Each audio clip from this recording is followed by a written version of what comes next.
Hello hi everyone, this is your brother Shivam. Welcome back to my channel. JEE mains 2025 में बच्चों के मन में कैटेगरी रैंक लेकर बहुत ज्यादा एक डाउट सा बना हुआ है कि भैया मेरी कैटेगरी रैंक क्या होगी, सर मेरी कैटेगरी रैंक क्या होगी और क्या कैटेगरी रैंक का बेनिफिट मिलता है या नहीं मिलता है। डिस्कस करूंगा सब चीज कि कैटेगरी रैंक के क्या बेनिफिट्स है और कहां कहां है और क्या बेनिफिट्स है। और एक बात मैं तुमको यही बता दूं यार, कैटेगरी रैंक से बहुत फायदा होता है, मतलब बहुत ज्यादा फायदा होता है। बच्चों को ये चीजें ठीक से पता नहीं होती है। 2025 में कैटेगरी रैंक से आपको क्या बेनिफिट्स मिलने वाला है और आपकी कैटेगरी रैंक पर्टिकुलर होगी क्या, फॉर्मूला बताऊंगा और ये भी बताऊंगा कि ये फॉर्मूला वैलिड है या नहीं, या इस फॉर्मूले से कैटेगरी रैंक जो निकलता है उसमें वो क्या करेक्ट होता है या इनकरेक्ट होता है। तो अगर इनकरेक्ट होता है तो फिर कैटेगरी रैंक कैसे निकालेंगे ये भी डिस्कस करेंगे। कैटेगरी रैंक एक्चुअल में क्या होगा और कैटेगरी रैंक का यूजेज कहां कहां से है, सीआरएल रैंक और कैटेगरी रैंक में डिफरेंस क्या हो जाता है और कैटेगरी रैंक के बेनिफिट्स क्या है। एक बात तो तुम जान लो यार, यहीं पे कैटेगरी में अगर तुम हो और तुम अपने कैटेगरी रैंक का इस्तेमाल ठीक से ठीक जगह पे ठीक ब्रांच में सही से करते हो तो तुमको बहुत ज्यादा बेनिफिट मिलने वाला है। इसीलिए बोलता हूं चैनल को अभी से सब्सक्राइब करके प्रॉपर रख लो। जब भी जो भी चीज इंपॉर्टेंट होगी तुम्हारे लिए मैं लेकर आ रहा हूंगा, तो प्लीज यार चैनल को सब्सक्राइब करें। सभी से रिक्वेस्ट है कि प्लीज चैनल को सब्सक्राइब करें। हम आपको आपके रैंक पे, सीआरएल रैंक पे, कैटेगरी रैंक पे जो भी चीजें बेस्ट मिल रही होंगी वो दिलाने की कोशिश करेंगे। तो प्लीज चैनल को सब्सक्राइब कर लो। कैटेगरी रैंक निकालना सिखाऊंगा, कैटेगरी रैंक कैसे निकालते हैं ये बताने वाला हूं और वैलिड है ये नहीं, वैलिड है कि नहीं ये भी डिस्कस करेंगे और साथ ही कैटेगरी रैंक के क्या बेनिफिट्स है ये 2-3 पॉइंट डिस्कस करने वाला हूं। जितने भी बच्चे प्रिपरेशन करते हैं पर्टिकुलर जिस कैटेगरी से हैं, ओपन कैटेगरी को छोड़कर, वो बच्चे अपने कैटेगरी रैंक को लेकर बहुत ज्यादा डाउट में रहते हैं और उनको पता है कि बेनिफिट होता है बट वो एक्चुअली उसका ठीक से इस्तेमाल नहीं कर पाते हैं। ठीक है, एक्चुअल में 2025 में जेईई मेंस 2025 में कैटेगरी रैंक के क्या बेनिफिट्स है और कैटेगरी रैंक कैसे निकलेगा और क्या बनता हुआ दिख रहा है आपके जनवरी अटेम्प्ट के परसेंटाइल पे आपकी क्या कैटेगरी रैंक होगी। क्योंकि अप्रैल अटेम्प्ट के बाद जब रिजल्ट आएगा उसमें आपके सीआरएल रैंक और कैटेगरी रैंक दोनों मेंशन होगी। ठीक है, तो अभी जो आपकी जनवरी में परसेंटाइल आई है उस पर क्या कैटेगरी रैंक बन रही होगी डिस्कस करने वाला हूं। स्टार्ट करें वीडियो को लाइक अभी से जरूर कर देना। सबसे पहले आओ यार कैटेगरी रैंक के बेनिफिट्स क्या है। तो देखो यार, जोसा में कैटेगरी रैंक के बहुत बेनिफिट्स है। जोसा में स्टेट काउंसलिंग में भी बहुत जगह कैटेगरी रैंक की बेनिफिट्स है। जहां सीटें रिजर्व है उस पर्टिकुलर कैटेगरी के लिए और अगर तुम उस स्टेट से बिलोंग करते हो तो और सोने पे सुहागा, तुमको फायदा होगा। तुम अगर स्टेट से बिलोंग करते हो तो तुमको तो बहुत बेनिफिट मिलने वाला है। अगर तुम उस पर्टिकुलर जिस स्टेट की काउंसलिंग करा रहे हो उस स्टेट से आप बिलोंग करते हैं तो आपको बहुत फायदा होगा। जोसा में बहुत फायदा मिलने वाला है। और एक बात मैं तुमको यार हिडन बात बता दूं, सीसेब में भी जो ये बोलते हैं ना कि सीसेब में सीआरएल रैंक से काउंसलिंग होती है, सीसेब सीआरएल रैंक जरूर निकालता है, निकालते तो सीआरएल रैंक है बट कहीं ना कहीं कैटेगरी, ये भी मैं तुमको बाद में ये थोड़ा डिस्कस करूंगा, कैटेगरी ये भी ले लेते हैं बाद में, इस पे थोड़ा बाद में आएंगे। ठीक है, अभी निकालना सीखेंगे और तुम्हारी 2025 में कैटेगरी रैंक क्या बन रही है ये डिस्कस करूंगा। ठीक है, तो इतना जानो कि ये चीजें थोड़ी बाद में डिस्कस करेंगे, ये डिटेल की चीजें, वीडियो बहुत लंबा जाएगा।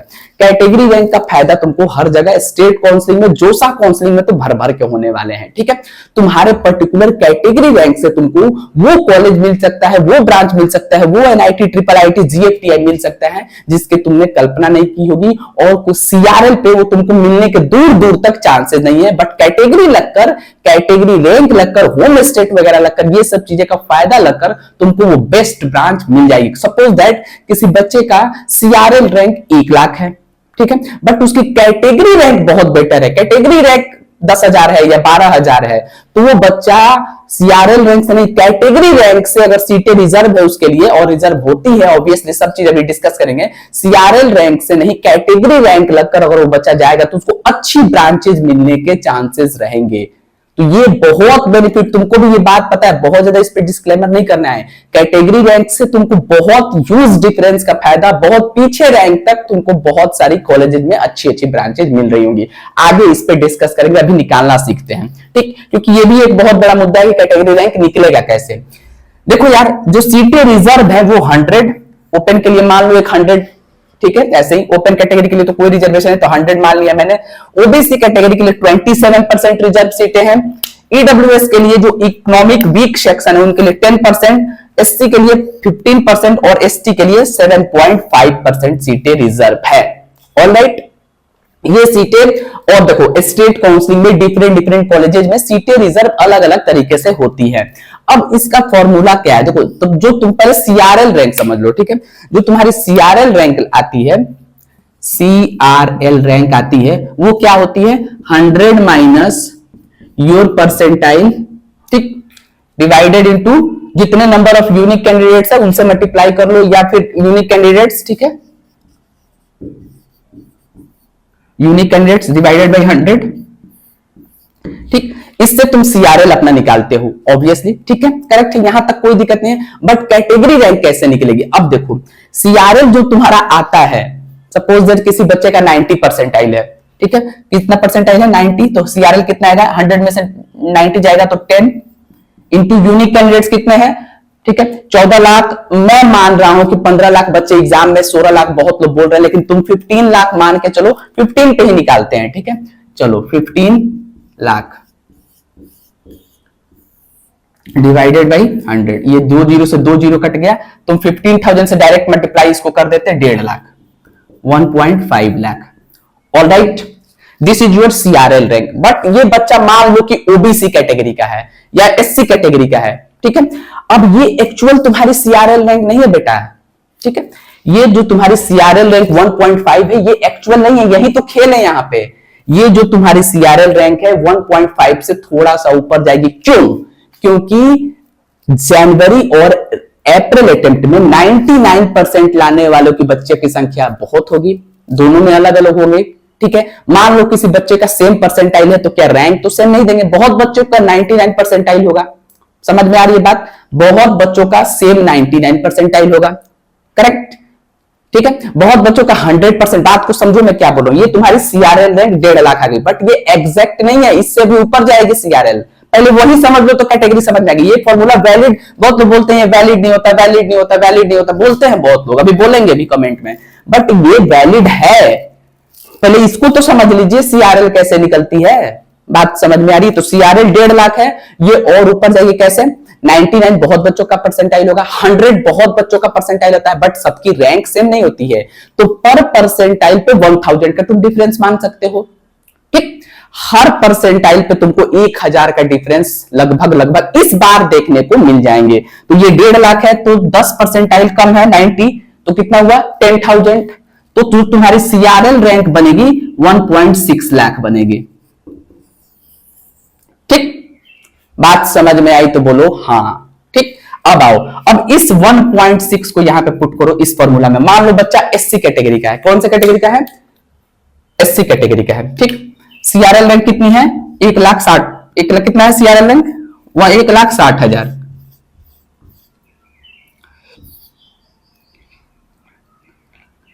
1,60,000, ठीक है, ऑलराइट।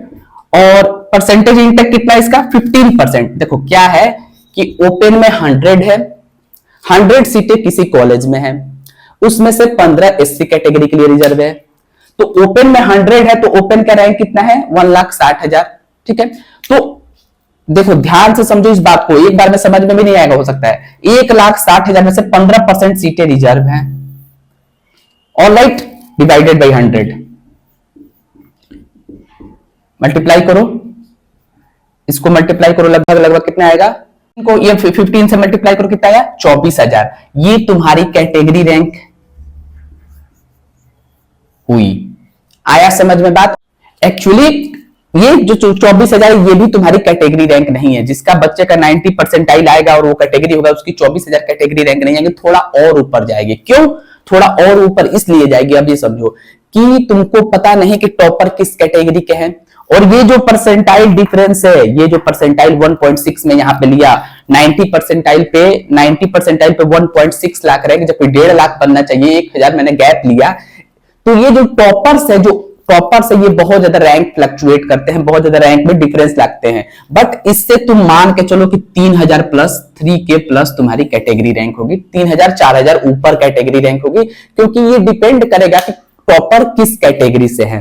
बात समझ में, मान लो तुम्हारे कैटेगरी के बच्चे ज्यादा स्मार्ट हैं तो ऑब्वियसली रैंक हाई वही लेकर आएंगे, ज्यादा स्मार्ट है, ज्यादा तेज है, तो फिर तुम्हारी रैंक पीछे चलती जाएगी। ठीक है, तो ये इस तरह से कैटेगरी रैंक कैलकुलेट होता है और ये ओरिजिनली वैलिड नहीं है। देखो पहले तो तुम सीआरएल रैंक ठीक से निकालो, अब मैंने जब सीआरएल रैंक ठीक से निकाल दिया, ठीक, ऑलराइट, ये सीआरएल रैंक बिल्कुल करेक्ट है ऑलमोस्ट, तब कैटेगरी रैंक कितनी है। अभी अगर बहुत लोग 1.5 लाख पे निकालते, बहुत लोग 1.5 लाख में तो बहुत डिफरेंस आता, लेकिन ये 24,000 जो कैटेगरी रैंक आई है इसमें 3,000 4,000 का तुम मोटा मोटी हम लोग देखते हैं एडिशन हर बार होता है, हर बार डाटा में ऐसे ही निकल, इस फॉर्मूला से निकालो उसके बाद 3-4 हजार का डिफरेंस आता है ऑलमोस्ट। क्यों आता है मैंने समझा दिया कि देखो यार टॉपर किस कैटेगरी से है ये भी डिफरेंस क्रिएट करेगा, और ये 1,000 जो परसेंटाइल पे डिफरेंस आ रहा है, पर परसेंटाइल 1,000 का डिफरेंस आ रहा है, ये डिफरेंस 1500 भी हो सकता है। बात समझ में आ रही है, ये डिफरेंस 1500 भी जाता है डिफरेंस कभी कभी, क्योंकि डिपेंड करता है कि टॉपर कहां से है और कौन कौन से बच्चे टॉप किए, किस तरीके के बच्चे एग्जाम दिए हैं और कितने बच्चों का 100 परसेंटाइल है। मान लो किसी साल बच्चे एग्जाम दे रहे हैं, उनको बहुत ज्यादा 100 परसेंटाइल वाले बच्चे आ गए तो ज्यादा डिफरेंस हो जाएगा, बहुत ज्यादा 99 परसेंटाइल वाले बच्चे आ गए तो क्या होगा, सबको तो सेम रैंक मिलने वाली नहीं है। अच्छे बच्चे, मान लो यार होता है किसी किसी ईयर में बहुत ब्रिलियंट बच्चे एग्जाम दे देते हैं, तो बहुत सारे बच्चों, किसी साल मान लो लेट सपोज दैट 3,000 बच्चे के 99 परसेंटाइल है पूरे इंडिया में, और किसी साल मान लो 5,000 के आ गए, तो 2,000 तो एक्स्ट्रा बढ़ गया ना बच्चों, रैंक तो उनको भी देना पड़ेगा और रैंक तो सेम नहीं आएगी, 99 वालों को भी सेम, 99 वालों को भी सेम, इसको भी सेम नहीं, सबका रैंक है, तो वो डिफरेंस क्रिएट करेगा। बात समझ में आ रही है, तो यही डिफरेंस क्रिएट करेगा। पहले सीआरएल ठीक से निकालो, उसके बाद कैटेगरी रैंक निकालो और उसमें 3,000 का एडिशन कर दो 4,000 का, तुम्हारी एक्सैक्ट कैटेगरी रैंक तुम्हारे सामने होगी। ऑलराइट, और कैटेगरी रैंक का बहुत बेनिफिट है, बहुत बेनिफिट आगे डिस्कस करेंगे कि सीसेट में भी कैटेगरी रैंक इवन लग जाता है। मैं बाकी तुमको हिडन ये चीजें है, सीआरएल रैंक सीसेट रिलीज करता है, कैटेगरी रैंक रिलीज नहीं करते और बोलते हैं कि सीआरएल रैंक से ही काउंसलिंग होती है, बट लगता है बाद में इस पर थोड़ा बात करेंगे। ठीक है, आई थिंक सबको समझ में आ गया, तो तुम अपने पर्टिकुलर परसेंटाइल पे कैटेगरी रैंक निकाल सकते हो।